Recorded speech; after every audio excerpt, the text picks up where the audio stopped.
ഇപ്പോൾ ഈ എലക്ഷൻ്റെ എറണാകുളം മണ്ഡലത്തെ പരിശോധിക്കുമ്പോൾ ഈ സാമുദായിക വോട്ടുകൾക്കൊരു സ്വാധീനമുള്ള വിഷയമാണ്.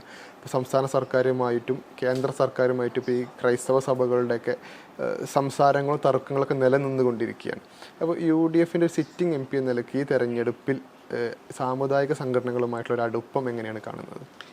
അല്ല, സാമുദായിക സംഘടനകൾ, നമ്മളൊരു ജനപ്രതിനിധി, പ്രത്യേകിച്ച് 2011 മുതൽ ഒരു ജനപ്രതിനിധി ആയിരിക്കുന്ന ഒരാളെ സംബന്ധിച്ച് എല്ലാ സാമുദായിക സംഘടനകളുമായും അവരൊരു ജനപ്രതിനിധി എന്നുള്ള രീതിയിൽ ഇടപെടേണ്ട സാഹചര്യം ഉണ്ടായിട്ടുണ്ട്. എനിക്ക് അങ്ങോട്ടും അവർക്ക് ഇങ്ങോട്ടും പരിപാടികളിൽ പങ്കെടുക്കുക, അവരുടെ ആവശ്യങ്ങളിൽ ഇടപെടുക, അത് സ്വാഭാവികമായൊരു പ്രക്രിയയാണ്.